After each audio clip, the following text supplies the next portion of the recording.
Good morning. Welcome to the next episode of Raising the Bar Live, where we talk about all things benefits. And today we are going to talk about ICHRAs. We do them for some of our smaller clients, and we have some larger clients that have asked some questions about it, and we have some other people in our orbit who have had more and less success with it. So today, I'm going to run through about 10 questions that you should ask if you're thinking about moving into an ICHRA. And then I am going to give you some context of both the good and the bad that we've seen, because I think an ICHRA can be a great idea for some employers and maybe not a great idea for others. So first batch of questions. What is the overall goal of offering an ICHRA to your employees? And I think it's really important to answer this question. How will you determine the ICHRA allowance amount for each employee? That gets a little, you need to get in the weeds with that because individual plans impact people differently. And how will you offer the ICHRA to all employees or only to a certain group of employees? So here's the context. Watch for classes. Yes, you can class people out into an ICHRA class. And I've seen that work really well when an employer has a group of people that they're not currently offering benefits to, but they would like to do something for. 1099 people who are quite close into your orbit, or maybe a long-term part-time group of employees. There's a whole host of reasons to do that for a batch of people. And what that allows you to do is offer something with a fixed cost, right? Because you're going to contribute whatever it is that you're going to contribute. And then they can have whatever plan it is that they want. They do not impact the enrollment or performance of your main health insurance plan.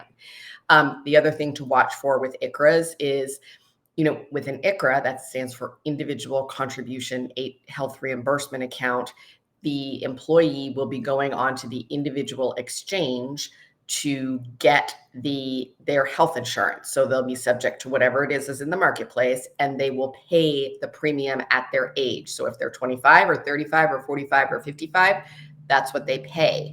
Your contribution is often fixed. So the younger folks will get a much bigger benefit out of that than somebody who's a little bit older. Typically, when you're in your 50s, those exchange premiums are $600, $700, $800 a month for not great coverage, and you're probably not contributing a whole lot.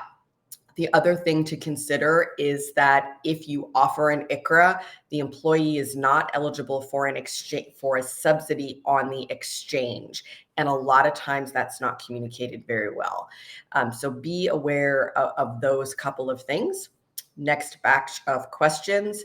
How will you communicate the benefits of ICHRA to your employees?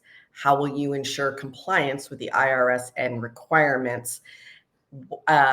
What kind of administrative support will be required to implement and manage the ICHRA?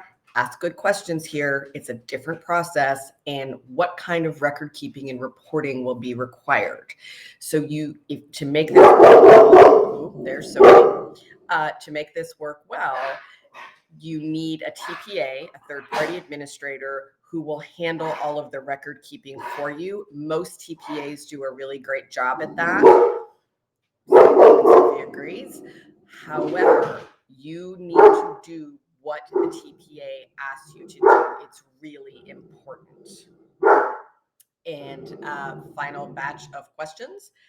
Will you offer additional benefits or services to employees in conjunction with the ICHRA, right? Will you continue to offer dental and vision, disability coverages, any sort of ancillary and voluntary coverages?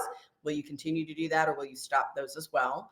And how will you handle employees who opt out of the ICHRA or choose to opt in later? So you still have an eligibility issue questions to answer, and then you have to follow that process.